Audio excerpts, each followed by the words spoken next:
Howdy, Earthlings. I personally love my morning routine. I wake up, get a big glass of pop because I don't like coffee, eat breakfast, usually Blargnans, the kind with the Sneebles, of course. Is there even any other kind of flavor? Then I don my human disguise, leave my UFO that's projecting a house-like hologram, then go to my mailbox. Today, my delightful routine was ruined by a threatening letter from my internet service provider, who will not be named. In it, it said, "We have received a notice from the ESA, Entertainment Software Association, that you or someone on your network has illegally posted, transmitted, or shared with others certain copyrighted materials without the permission of the owner." It shows the notice, then goes on to threaten further by saying that if this is true and happens again, I may be sued for 250,000 Earthican American dollar dues. Good f***ing luck, you bottom feeders. My entire net worth is made of ad revenue, and I don't know if you know this, ad revenue hasn't been too sweet on YouTube. I'll claim bankruptcy. I don't even own a car. The other threat being that if I continue to do this, then they'll deny me internet service. Now, that one might be a problem. Like many American Earthlings, I only have one internet service provider in my town. So if this happens, well, my phone company's unlimited data plan is really going to have the definition of unlimited pushed. But this isn't even the worst of it. I checked what they're accusing me of, and they're accusing me of downloading and distributing Tekken 6 for the PC. So, I Google it, Tekken 6 never came to PC. They're threatening me with homelessness for a game that doesn't exist. So I, of course, put on my big human voice and called my internet provider. After a long while and finding out that they got my credentials wrong when making my account, so I can't talk to them about the issue without waiting for a bill to arrive. Because, you think they'd be able to handle writing down a 4-digit PIN correctly. Anyway, the guy on the other side proceeded to tell me that the claims can't be fraudulent because they made the claim. The claim itself is legit because it exists. This is the most "you can't murder people, it's illegal" ass argument I've ever heard. He tells me he knows nothing about games. Cool, so now I had to explain to some old guy why the thing can't exist. He of course denies everything and uses words like dupe to refer to ports. Not understanding that no one would make a port to a PC for a dead game when it's easier to emulate them. I find out during this that I'm far from the first person to be affected by this. Turns out they've been issuing these notices for almost a decade. The guy on the other side says it's possible that we were set up. A person might be putting files in their torrents in order to cause false positives that set off the system, in order to try and get people to stop using torrenting sites. He refuses to tell me if their system is automated or not, that he can't tell me, but that it likely is. Being a YouTuber, I know it's incredibly likely that it is automated and that this is a big false positive. It happens all the time on YouTube. It happens all the time with these automated systems because they don't have humans checking it, because that would cost too much time and money, and they're in the business of suing people to make money. I don't personally torrent. Yeah, I use ROMs. They're perfectly legal with the right precautions, but I'm way too boomer-brained to figure out how to torrent. But I find out my roommate is doing it, but she said the same. Tekken 6 isn't on PC, and that she doesn't have a reason to download a dead game. But she deletes her torrenting software anyway. Hopefully this solves our problem. We haven't gotten mail since, but this whole thing itself is a problem. In the past, pirating has been illegal only in the ways the jaywalking are. No one will bust you for it unless they need an excuse to get you for a different crime. With pirating, it's much more efficient to go after the source. They take down and threaten places like LimeWire, Kazaa, Napster, and more recently Emu Paradise, who are distributing the software. Frankly, there are way too many people pirating to catch them all. It's easier to target the distributors because they're the source. This change represents a real problem to the consumer. Many consumers use pirating as a way to express their right to vote with their wallet. I don't like this distributor, but still want to follow my favorite IPs, like Wizard Game. Some people use these pirated versions as demos, and according to some studies, people who pirate are much more likely to support their favorite IPs if they do pirate. Meaning the people who pirate are more likely to buy merchandise from their favorite games and IPs than people who purchase the games. We knew this like 15 years ago. This is better for IP holders because the merch has a much larger profit margin. The merch is cheap to produce, sells well, and has large profit margins. The majority of the money from merch is profit, more so than games. So, according to these studies, pirates are better for business. But you know how gaming companies are, they won't settle for less than all of the money. Regardless, threatening consumers is super dangerous. Threatening us with stuff like this is a really good way to make sure we never buy a product from your company again. I was never into fighting games, but if this is how ESA and Bandai treats fans, well, let's just say I don't feel like becoming a fan of their IPs in the future. Bandai's always been known to be pretty terrible to their fans in general. There's a joke that you don't wish death on a person, you wish that their property becomes owned by Bandai. Matter of fact, I think I'll cancel my pre-order for the next Digivice toy, and I won't buy any more Tales games, DBZ games, no more Taiko no Tatsujin, or Digimon games. Sorry, but I don't want to support a company that blindly throws their legal team around like this. Harassing their fans is a really bad look. Bandai, aside from Elden Ring and Tales, you put out a lot of stinkers. It's very easy for me to not support you. I won't confirm or deny if this is my chosen recourse, because I frankly don't care that much. But that's an example of what I mean. By threatening consumers and fans, you're killing off your player base, which will result in less sales. The ESA's motto is, "We love video games, full stop." Well, you're only making people move to harder to detect methods of pirating, and in my case, you're killing off a fan entirely. I get it, you're all companies and you need every precious penny. You can't get people to buy more games, so you sue people for over 4,000 times the cost of the game. And you know that they'll never pay it off. No average person could. Throwing your legal weight around will only kill games. If these legal threats ever reach a large scale, companies like Bandai will die unless they release a new FromSoft game every year. Even if someone did download non-existent Tekken 6 for PC, this is a game that isn't available from distributors anywhere else. Bandai isn't losing money on people pirating their games because the only way to get them is to get them used. Say I want Pokemon Emerald. I go to a retro shop and buy it used. That's 60 USD that never makes it back to Nintendo. I go online and download a ROM. Free. That also doesn't make it back to Nintendo.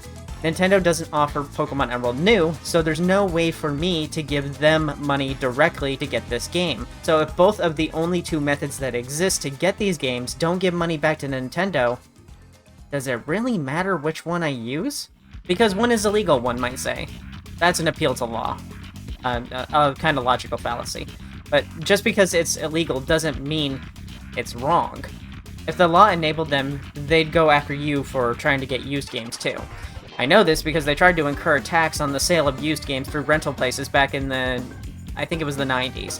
But let's say I do buy it the legal way, from a used shop. There's still a chance I'm buying an illegal copy. Plenty of these games get pirated and flashed onto cartridges, and they're not doing anything about that.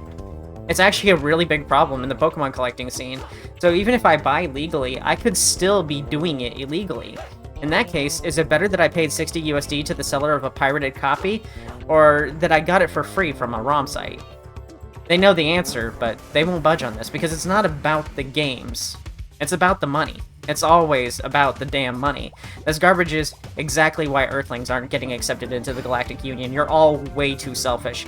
And there's no such thing as good and evil among people like this. There's only, does it make money?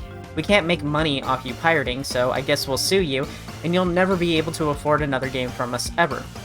That's some top-tier villain shit.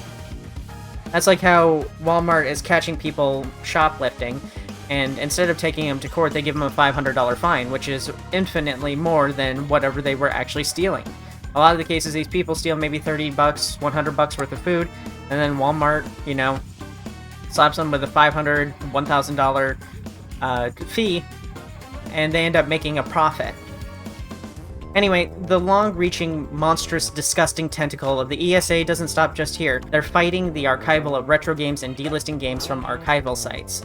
The ESA loves games, they say, but they're against the archival and preservation of games, because they want to be able to sue you more for trying to get access to them. And they've turned down every possible suggestion for archival so far. This quote is from 80.level, a gaming news site. The ESA pushed back against all suggestions, afraid people would lie about their academic credentials and use the libraries as an online arcade where anyone can play the games for fun. ESA, ladies, gentlemen, and gentlethems, we love games, full stop. But we don't want you to play games for fun. You're a walking wallet. Yes, the archival and preservation of these games might entail being able to play them. Because they're games. They're meant to be played. It's companies like this that are pushing for you not being able to own your games. It's not enough to buy a game once and support the company, you need to buy a damn new copy every single time you play. But at the same time, the publishers should have to make the games available for purchase. But just because they're not available for purchase, doesn't mean it's okay to download and play them from archival sites. But you should support the company still by buying the games from them that they don't provide. But you can't buy them because they don't make them available. See an issue? How to stop people from pirating. A super scientific diagram by Sera Proto/Yaperology. How people become pirates. Me want play game. Ooh, so shiny, very nice. Me have money to pay for game. Mini cash for mini game. Oh, company not sell game anymore. Sad and quench. Funny website have game for free. Me know it bad, but they won't sell me game. Yahar. Solution. Sell me the damn game. Actually sell it to me. Don't remaster, remake, remix, redux. Don't put it behind a monthly subscription. Give me game. Me give you money. Let me give you money. Please sell me the game. If an archival site can have its entire library downloaded in a week, then surely you think these companies would be able to list them on their own storefronts. A ROM takes 5 seconds to download. It takes longer to find the ROM than it does to download it. So why can't they just download from these archival sites and post them to their storefronts? Please. I want to. I would love to be able to pay you for these games. But companies are always so backwards about how they do it. Instead of just listing them on the store for 3 to 10 USD a piece, they put them on a Netflix-like service and charge us for it monthly. People won't pirate if you make getting the games easier, safer, and better than pirating. One day I'll be old, with grandkids, and I won't be able to show them the wonderful and beautiful games I grew up with, and it will be your fault, ESA. No archives means no future for these titles. Fuck you, ESA, and fuck you, Bandai. You're both going to harm or kill this hobby for yourself and your fans. One day you'll go too far and ruin gaming for everyone. This whole situation just really sucks. I can't revisit my childhood, and if I try to relive some of my greatest childhood memories, I'm threatened with a lawsuit. I'm not allowed to revisit the rich stories of my favorite JRPGs like Final Fantasy IV or the Mana franchise. I can't face my fears and the trauma Wario Land 4 bosses gave me. Some of these games, like Mother 3, can't be played without fan translation. Mother 3 being a game that Nintendo is still yet to release stateside. Tomato Adventure, a major piece of Nintendo history that can't be played without a translation either. You might not have heard of this game, but the Mario & Luigi Superstar series wouldn't exist without this game as its prototype, and it's damn good, and it's terrible that I can't tell you how to get it and tell you how to play it. The video would get delisted for that even. I can't share my memories, I can't relive my memories, I can't enjoy the gameplay of some of the greatest games to exist without being threatened with homelessness. I'm 33, I'm not ancient yet, but my memory's terrible, and I'm being denied access to my memories. I'm being denied access to some of the most joyous moments of my life, and it's just cruel. I don't even own my own childhood. It belongs to Nintendo and people like the ESA. Some of these games can't even be fully appreciated as a child. The depth of Final Fantasy Tactics was just too big-brained for me at the time. My 13-year-old brain. What they're doing is cruel, and really the only way that it can be summed up is that they're holding my childhood and other people's childhoods hostage. And if any of them truly cared about games, they'd do everything they can to make sure that we can still play them. But they're way more focused on squeezing every last penny out of us. People who already bought these games multiple times in the past. Some of these games I bought more than 3 times. Is that not enough to be allowed to own it? If I don't own my childhood, then who does?